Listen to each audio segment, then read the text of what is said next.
This is Scott Pulsini with scottpulsinitrader.com, and we're going to go over the setup gap VWAP fail. First, I have to read this disclaimer. We are not financial advisors or a broker-dealer. Neither scottpulsinitrader.com nor any of its officers, employees, representative agents, or independent contractors are, in such capacities, licensed financial advisors, registered investment advisors, or registered broker-dealers. Scott Pulsini Trader does not provide investment or financial advice or make investment recommendations, nor is in the business of transacting trades, nor does it direct client commodity accounts or give commodity trading advice tailored to any particular client situation. Nothing contained in this communication constitutes solicitation, recommendation, promotion, endorsement, or offer by scottpulsinitrader.com of any particular security, transaction, or investment. Securities used as examples. The security used in these examples are used for illustrative purposes only. scottpulsinitrader.com is not recommending that you buy or sell the security. Past performance shown in examples may not be indicative of future performance.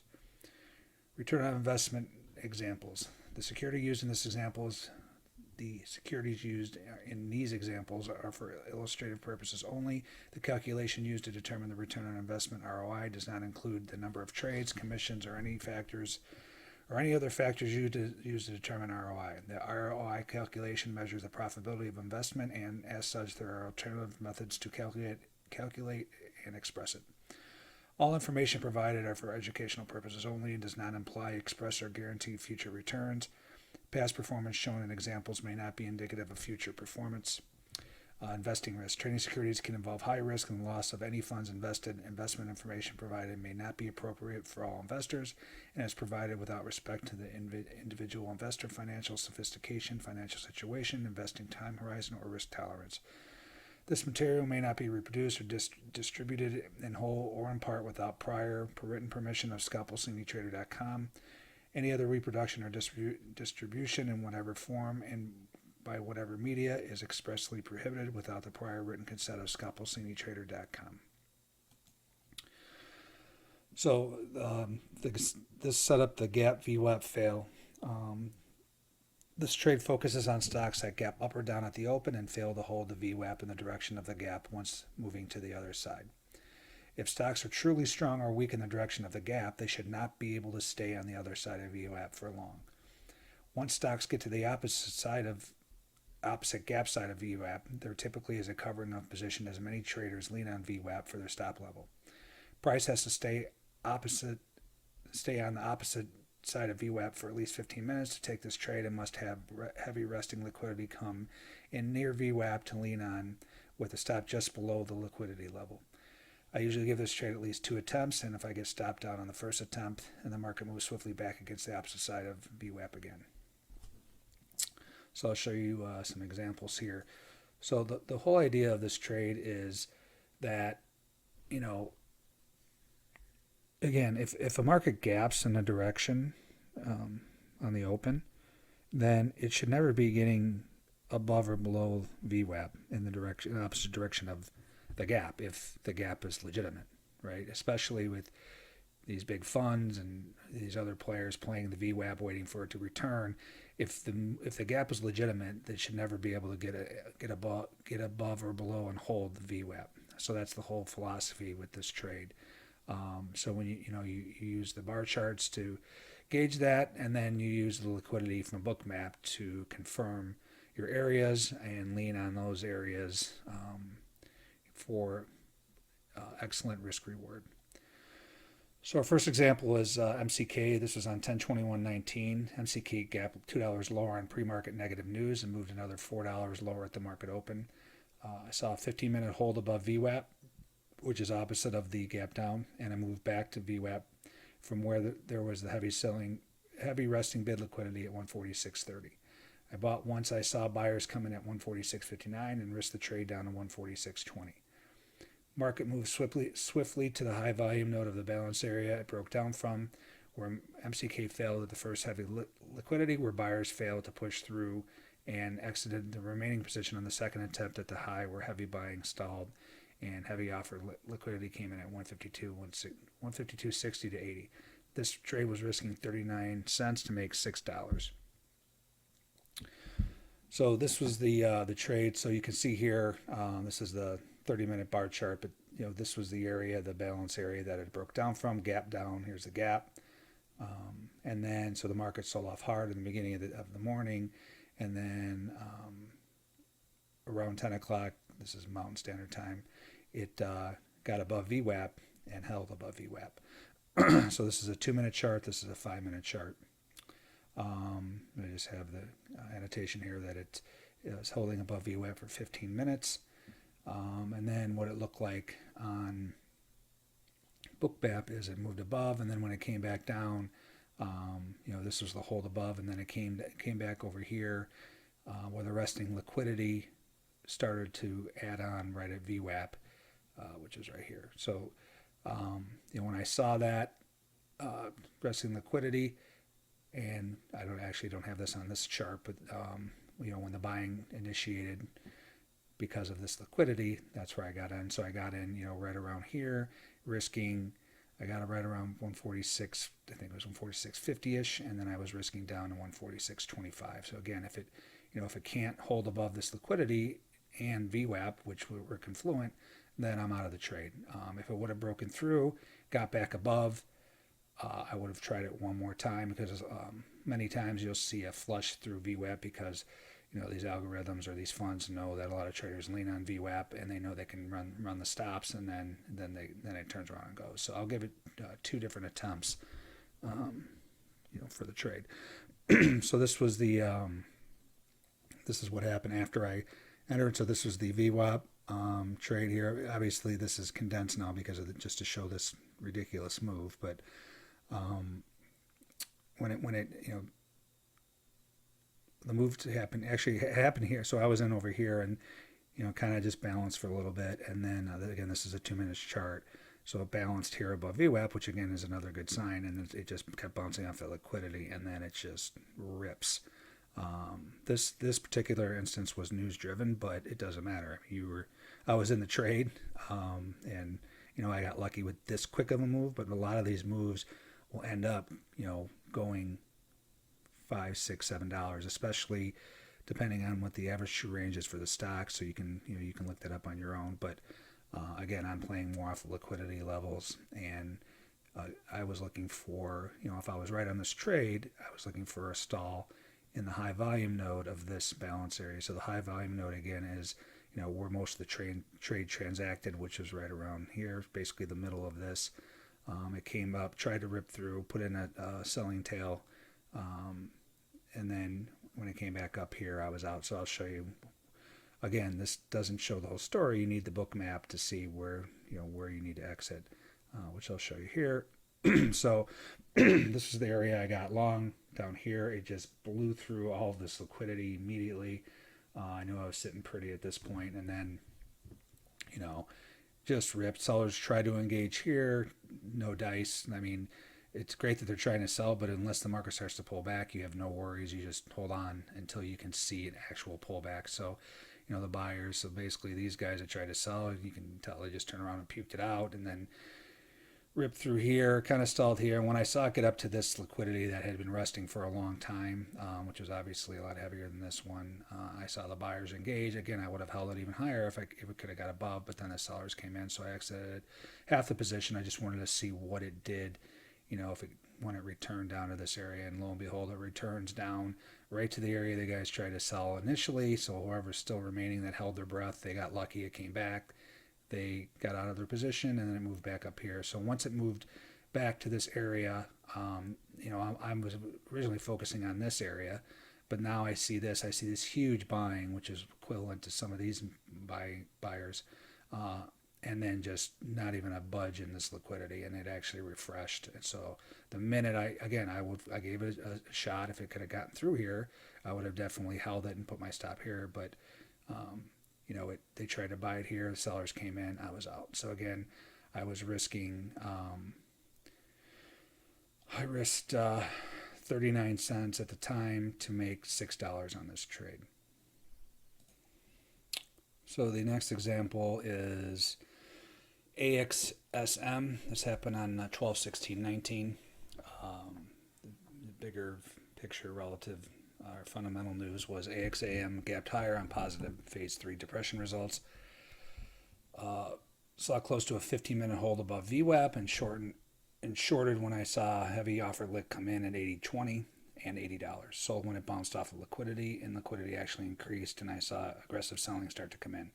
Watched it rip down $7 through multiple liquidity levels and covered once I saw selling fail near 74. And then aggressive buyers pushed it through the last liquidity level and moved through on the way down. I risked 70 cents on this trade to make $6. So you can see here, again, this was a huge gap up on the positive news, depression results. And again, if this gap is legitimate, this should not trade below VWAP. I mean, this thing opened up and it was immediately below VWAP. And this is an excellent confluent sign when you see this extremely heavy volume on this sell bar. This could be a signal in itself. You see a sell bar and then it move back to the middle of the bar. If you see any liquidity in Bookmap, you can short it. But now this is confluent with VWAP as well. So when it moves back to VWAP, short it. And then, so this is what it looked like. So this was that move up. It ripped down through that. This was that heavy bar here. Actually, this was the heavy bar here when it moved back up to here, 738. I just want to make sure I got this correct. Yeah, so it was right here, right above 80. So this is where VWAP tried to pull back up, failed, came down here. I'm sorry, I don't have this part of the chart right here, but it's not important for this example. Liquidity was here and liquidity was here. When I saw it come back to VWAP, which was this here, this area here, this time period here, I saw this liquidity here and I saw this liquidity at 80.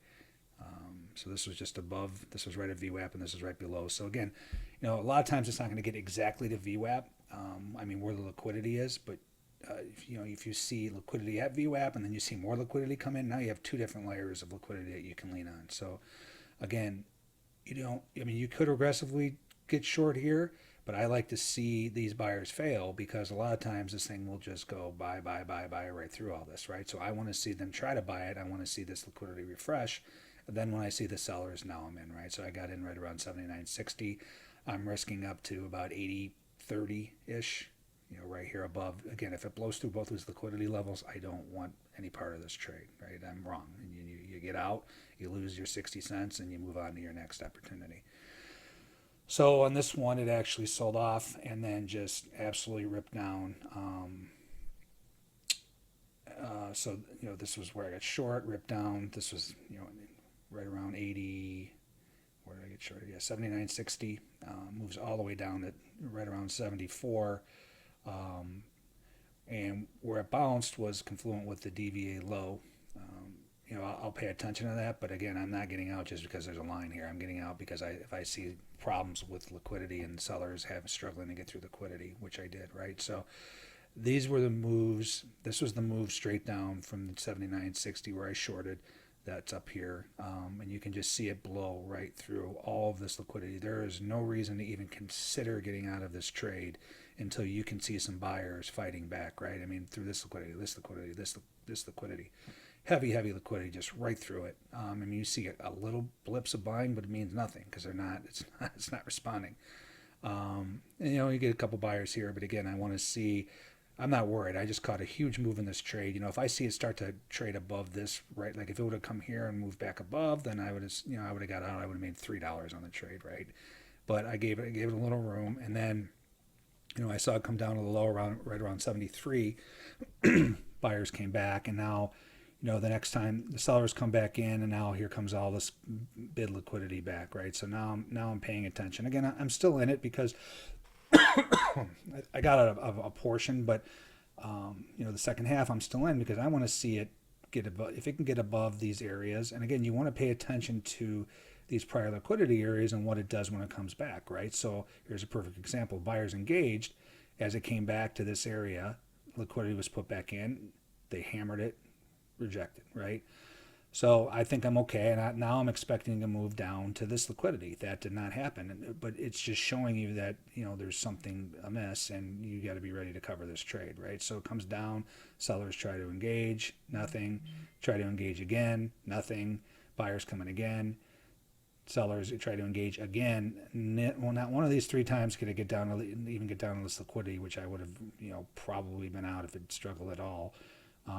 But now I got to make a decision, right? So the minute I see the buyers come back in, and then it gets above this liquidity that's resting, which was also, again, where this liquidity was, I'm out right here, right? So I made, close to, again, I sold some over here, or I covered some over here, and then I covered the rest here. It was an average of about $6, $5.75, $6.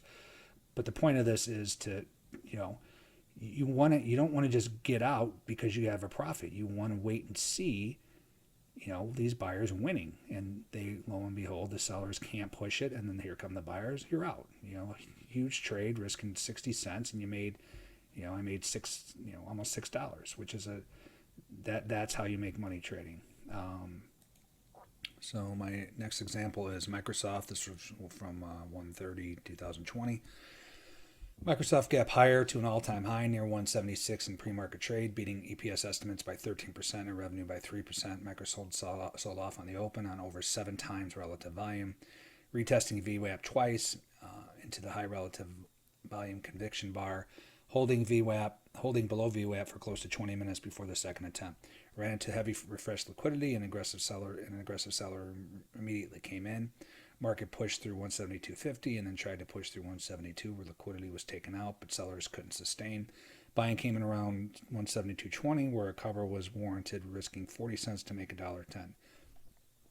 So again, this is quote unquote great news. They crushed earnings.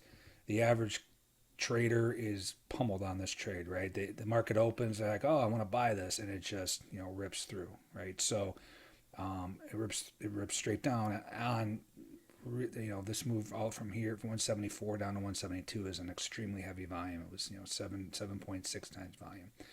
So so this is the 2-minute chart, this is the 5-minute chart. So I actually I like to see 15. I mean, my rule of thumb is 10 to 15 minutes. You want to see holding below VWAP, but when you get instances of these types of tails where it just can't get through. Actually, I'm sorry. This was 15 minutes. The next example is where I cheated it a little bit. I got in a little early, but sorry. So this was this tried to move above VWAP here and then here. So I shorted on the second attempt, which was almost 25 minutes below VWAP. Again, this is confluent with I put additional variable in. If you can add additional variables to the trade to make it stronger, it's even a better trade. So I'll trade VWAP whether this was a high volume bar down or not. As long as there's liquidity here, which I'll show you. But now you have the added factor of the liquidity, the high relative volume on this move down. So all of these traders that were buying on the open, you have to think like you're that trader. If that market comes back, you want to get out of that trade because these guys get run over. So the minute it comes back, this is why it struggles, because then these guys that got run over, they went out. And then you add in the guys that trade VWAP on the other side of VWAP, shorting it. Now you have a double whammy. So that's kind of the methodology or the mindset behind playing into bars, high relative volume bars, because you got guys that are praying it comes back so they can get out because they got run over. So this is what it looked like on Bookmap. This was the first attempt here. That was here, but again, this wasn't. I actually didn't take this trade here. This was only 10 minutes, almost 15 minutes below VWAP, but it wasn't quite at the time, so I kind of waited. Again, I see the buying here. They take out liquidity, but it's immediately wrong, right? So kind of balances here. Can't get through this liquidity. Finally does. Then one more attempt, again, takes out liquidity, again, immediately offsides. So I have the annotations or connotations.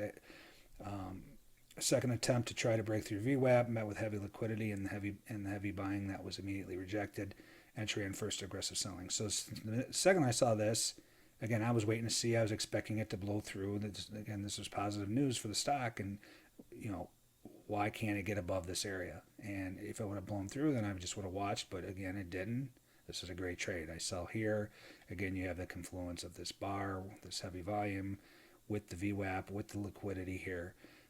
So I'm in here. I'm risking above here. So this is 173.20.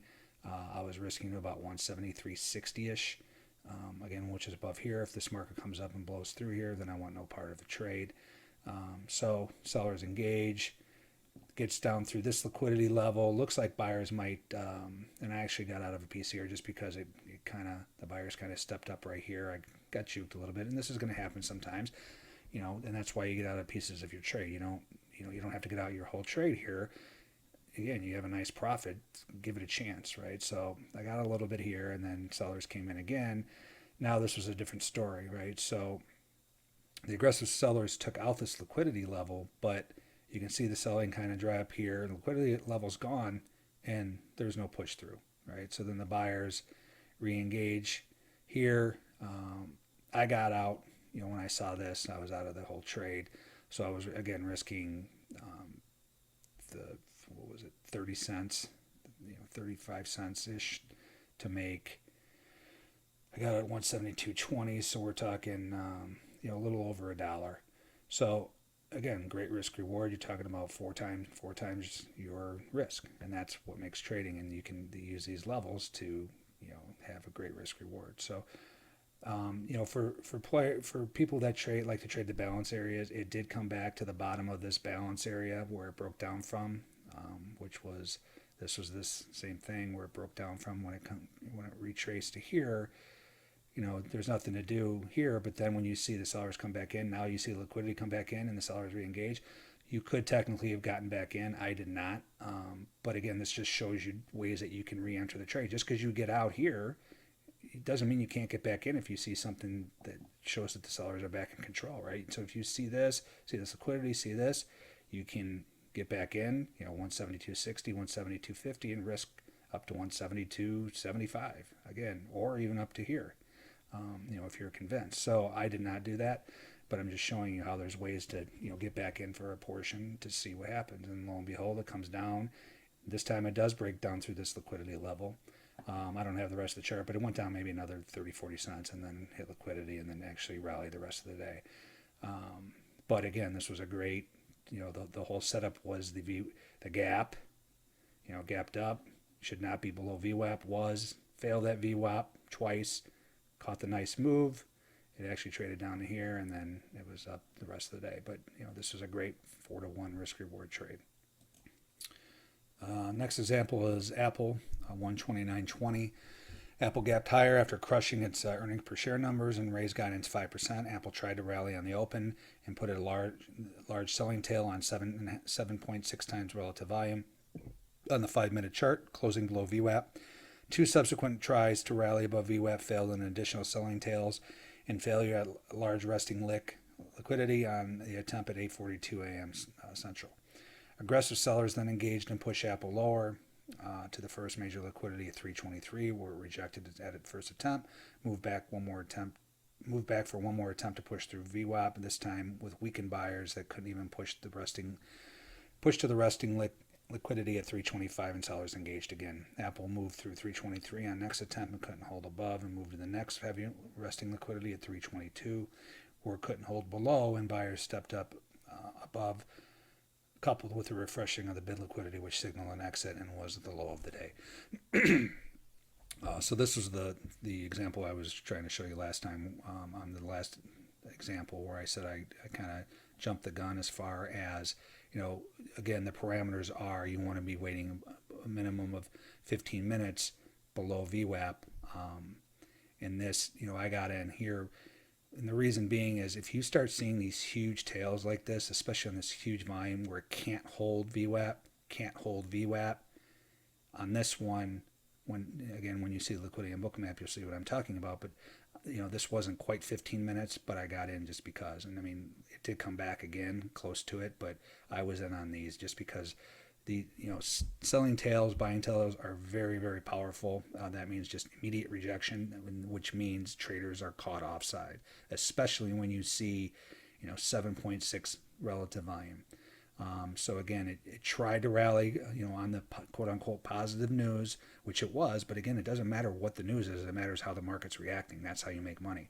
So are you going to be the clown that buys this because of the news, or are you going to be the informed trader that sells it because this should not be holding below VWAP? So you can see here, this was the first move. Again, this was this move here above where it barely got above, and I saw this liquidity actually move above, selling, and the minute it started to sell back below, I'm in. My stop was right here. It sells off. It almost gets to this 323 liquidity. Buyers engage again. I'm still in the trade because I'm expecting, when you see this type of volume, you need to be expecting some outsized moves because these guys have to get out if they're wrong, right? So I'm not looking for I'm not looking for $1 or $2 on this move. I'm looking for much more. So again, if it trades above here, I'm out. And then even better sign is once it did this, came down here, I was even more confident because this liquidity refreshed. So my stop was here to begin with. Now I have this liquidity to lean on top of it. So I was basically, here, of course, I'm starting to say, why is this coming back? But you can see, the buyers are not really strong here. These tiny little bubbles are nothing what they were the first time. As a matter of fact, it didn't even get towards, get near liquidity. If you're more conservative and you want to see a longer time period below, you could have gotten short here, but you may have missed this trade because it didn't get all the way up to liquidity. Again, you don't always have to wait for a move into liquidity. You can trade around kind of near liquidity if you see something like this where the buyers are weak. And then you see the selling come in, you can get in right here. And, this was 324.60, risk it to 325.10. You're risking 50 cents, if you decide to wait to this area. Again, don't cost yourself a trade because it doesn't trade up into this liquidity again. If you see weakened buyers and the sellers come back in, just pull the trigger and get in here, especially if you saw this first. But again, I was in here. I did not add here. So comes down here, blows through this liquidity. The buyers it tries to poke its head above, can't hold above there at all. The sellers engage immediately. Now it's down here. So I saw it trade through 322. I think I'm golden. I think I'm going to get another $5 out of this trade. And lo and behold, pops up, comes back. They try again, kind of like they did here. But this time, look at the difference. Here, the sellers, pushed it through. This time, the sellers try to push it through. Now the buyers come back in right here. Liquidity refreshes. The sellers try again. No dice. Buyers coming again. I got out right here where the buyers engaged. I tried again. Rallied up here, came back down here again. I thought I cost myself money, but it actually held right around this area and then just ripped the rest of the day up. So again, it doesn't matter what it does the rest of the day. You made your, this was risking. I was risking when I got in here. I sold around 324.80. I was risking up to 325.10. So I'm risking 30 cents to make $3, right? And then I'm out. Again, you're not looking for, let this liquidity tell you when it's time to get out. Everybody wants to make 20 times their money. Just because you want something to happen doesn't mean it's going to happen. So let this liquidity, let the big money tell you what to do. And this told you right here, this liquidity was strong. Buyers were interested here. Again, this was positive news for the day, so you can expect, when you start to see the buyers engage, that could be it for the move, right? So these are short-term moves that you want to take advantage of, the clowns at the beginning of the day that get caught, and then, then eventually the buyers will win. So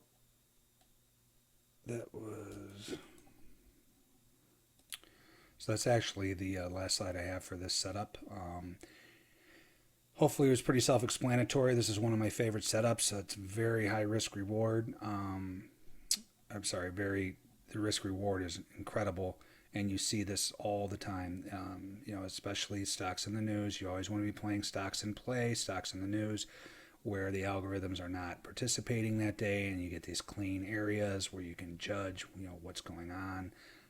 This is an incredible setup that happens basically every day. So in one stock or another, Any questions, please send me an email, scott@scalpelcitytrader.com, and hope you enjoyed it.